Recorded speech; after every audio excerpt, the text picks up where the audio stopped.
Você quer traduzir seus livros para outras línguas?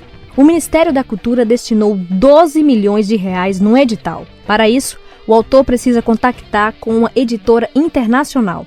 É o que explica Roberto Azobel, assessor técnico do Ministério da Cultura, responsável pelo setor de livro e literatura. Um edital para programas de bolsas de tradução e publicação de reedições, né? E esse edital vai ficar aberto até o dia 31 de dezembro desse ano. É um edital que tem 12 milhões de recursos, né, do Fundo Nacional de Cultura para a divulgação de obras brasileiras no mercado internacional, né? Esses recursos são oferecidos a editoras estrangeiras que desejam traduzir, reeditar, publicar e distribuir no exterior livros impressos e digitalizados de autores e editoras nacionais. Ele está acessível aos gêneros literários romance, conto, poesia crônica, obras de referência, livros infantil e ou juvenil, ensaio literário, ensaio social, ensaio histórico e antologias de poemas e contos. Esse é um edital estratégico porque o Brasil vai ser o país homenageado na Feira de Frankfurt de 2013. Então, esse edital visa que a gente aumente a quantidade de livros brasileiros, né, escritos em português no mercado internacional. A ideia é que as editoras estrangeiras se animem a traduzir nossas obras, né, para que a gente galgue aí um espaço no mercado internacional. Sobretudo tendo uma vitrine como é a Feira de Frankfurt, que é a maior feira de livro do mundo, né? Outra informação do Ministério da Cultura é que para as bibliotecas adquirirem livros dos autores, acaba de ser aberto um cadastro nacional de livros de baixo preço, como explica Roberto Azobel. A política de cadastro nacional do livro de baixo preço foi uma política que foi instituída agora também nessa gestão, que é voltada para as editoras para que elas cadastrem livros de até R$10, tá, no site da Biblioteca Nacional, mais uma vez www.bn.br, para que esses livros, através de recursos repassados do Ministério para as bibliotecas, sejam comercializados entre elas. Para isso, os livros precisam estar cadastrados, né? E aí eu volto a enfatizar que são livros de até R$10. E aí, com o repasse de recursos do Ministério para as bibliotecas, elas podem fazer suas escolhas de títulos, né, dos livros cadastrados, comprado até esse valor. Por outro lado, acaba de ser criada uma nova secretaria dentro do Ministério da Cultura. Trata-se da Secretaria de Economia Criativa. Roberto Azobel fala sobre o papel desta secretaria.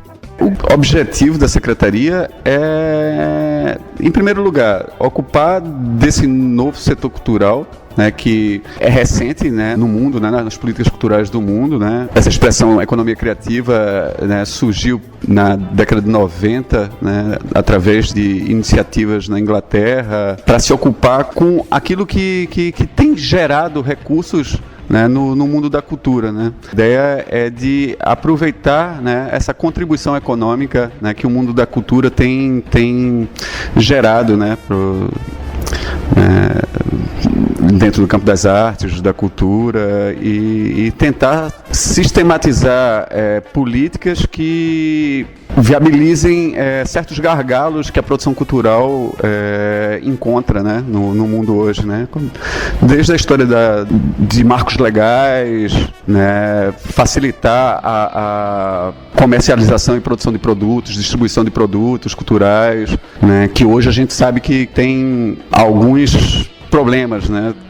Tipo, só para ilustrar uma situação, vou até ilustrar uma situação que ocorreu até com a própria secretária da Economia Criativa, que em uma visita recente na Argentina comprou para consumo próprio, acho que era para sua filha, uma lata de doce de leite argentino, né, um produto cultural que é a marca de identitária, né, argentina, né, por conta da sua produção de leite, enfim, e que chegando no Brasil, né, com essa lata de doce de leite, ela foi obrigada a despejar fora porque a polícia não deixa você entrar com produtos alimentícios vindos de outro país, enfim, por uma questão de segurança, né, para evitar bactérias, para evitar qualquer, né, que é compreensível, mas por outro lado isso prejudica negociações com relação a um produto cultural, né, um produto identitário, né, como é no caso da Argentina o doce de leite. Então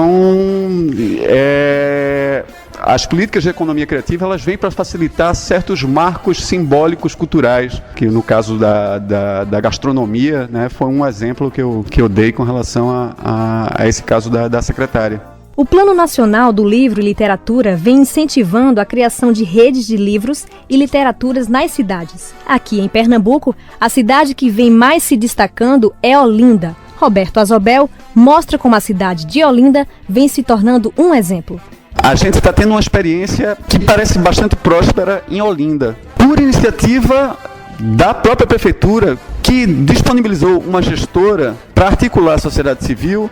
Essa gestora, ela criou uma rede chamada Rede Olinda do Livro, da Leitura e da Literatura. Essa articulação coincidiu justamente com o processo de elaboração da Lei do Livro, que foi uma lei criada pelo vereador Marcelo Santa Cruz, que disponibilizou a lei para discussão dentro dessa própria rede, dentro da própria Rede Olinda. E aí a Lei do Livro de Olinda, né, ela foi elaborada, né, proposta pelo vereador, mas elaborada a 300 mãos, porque foi toda montada com as contribuições da sociedade civil que participava da Rede Olinda. E aí você tinha escritores, ilustradores, acho que tinham até 2 editores olindenses participando da rede. E então, assim, foi um processo muito rico de participação da sociedade civil na elaboração de uma lei.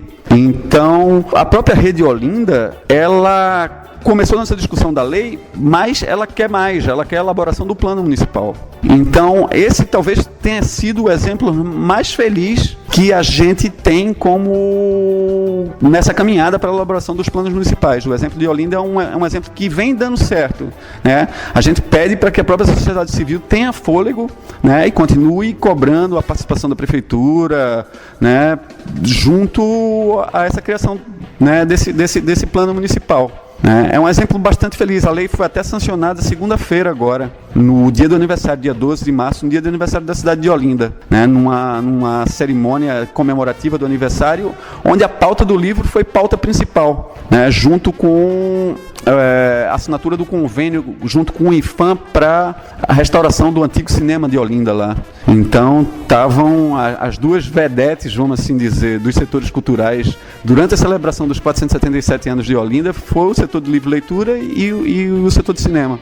Roberto é um ativo militante pelo incentivo à leitura, principalmente junto aos prefeitos das cidades do interior. É uma coisa que eu falo em todos os lugares que eu vou, em todos os municípios desse Nordeste, que é a importância desse nosso setor na formação de cidadania. Tá?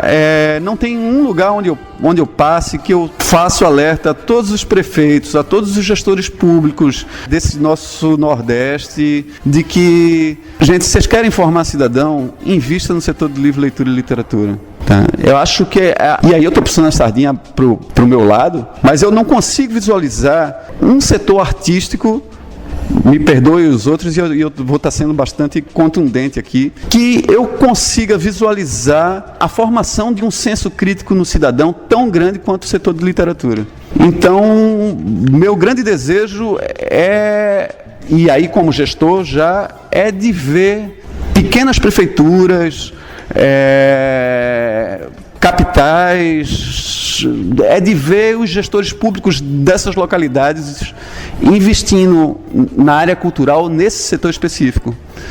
Tá entendendo? Porque eu acho que o ato de ler, a formação de uma consciência crítica, sabe, é fundamental na formação cidadã, né, do homem nordestino, do homem brasileiro. Fizemos uma última pergunta ao Roberto Azobel. Os festivais anuais de literatura, como o Fliporto e o Festival de Letra e Voz, ajudam mesmo a incentivar o hábito da leitura? Qual a dificuldade hoje em fazer com que as prefeituras incentivem eventos que promovam a literatura? A gente sabe, esse setor, eu vou botar umas aspas grandes, é o patinho feio dos setores culturais, né? Primeiro, não tem palco. A gente não está em palco. A gente não consegue ganhar voto tão abertamente quanto um prefeito do interior que promove um show em praça pública e enfim, né? A gente é sempre escondidinho. O ato da leitura é um ato solitário, é um ato que requer tranquilidade, que não necessita de um grande estardalhaço, né? Ao contrário, né? Quanto mais tranquilo, quanto mais em paz você tiver para ler, é maior. E onde eu acho que a gente tem, né, devido a essa conjuntura, devido a esse ambiente, né, do nosso setor, eu acho que espaços públicos para divulgação de obras literárias, para fortalecer o mercado de produção e de circulação de livro, todo ele é bem-vindo e necessário, né, para que a gente alcance espaços e lute por políticas de fortalecimento para o setor. Então eu vejo sim, acho que a gente, com feiras, festas, eventos literários, né, que ganham os espaços, né, da sociedade, da mídia, enfim, né, da sociedade em geral, eu vejo ele com bons olhos sim na possibilidade de formações de novos leitores. Obrigada, Roberto Azobel, por sua participação em nosso programa.